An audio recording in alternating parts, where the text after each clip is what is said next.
ছেলেবেলা থেকেই আমি পশু পাখি খুব ভালোবাসি। আমার স্বভাবও ছিল শান্ত।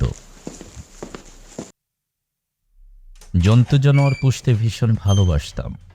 বড় হলাম, কিন্তু স্বভাব পাল্টালো না। বিয়ে করলাম অল্প বয়সে। বেশ মনের মতোই বউ পেলাম। স্বভাবটি মিষ্টি, শান্ত।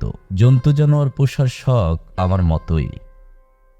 আমাদের শখের চিড়িয়াখানায় একটি বিড়ালও ছিল, কালো বিড়াল। শুধু কালো নয়, বিড়ালটা বেশ বড়ও বটে, বুদ্ধিও তেমনই। বিড়ালের মগজে যে এত বুদ্ধি ঠাসা থাকতে পারে, না দেখলে বিশ্বাস হয় না।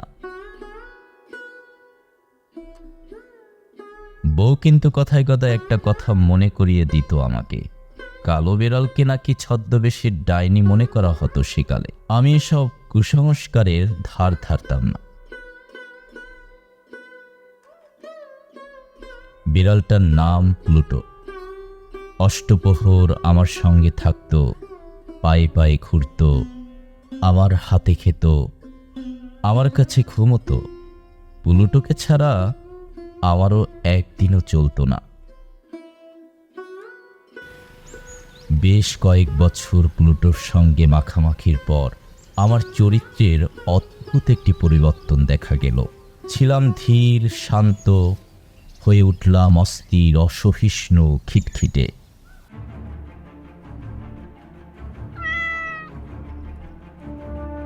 মেজাজ এমন তিরিক্ষি হয়ে উঠল যে বউকে ধরেও মারধর শুরু করলাম। প্লুটোকেও বাদ দিতাম না।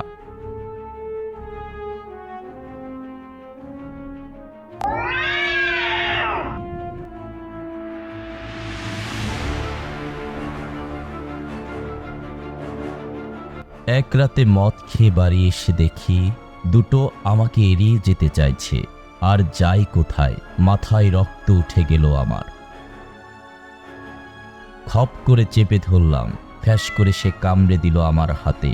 আমি রাগে অন্ধ হয়ে গেলাম। পকেট থেকে ছুরি বার করে প্লুটোর টুটি ধরলাম এক হাতে, আরেক হাতে ধীরে সুস্থে উপড়ে আনলাম এক চোখ।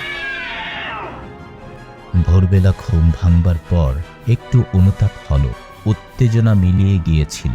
সেই থেকে কিন্তু দুটো আমার ছায়া মারানো ছেড়ে দিল।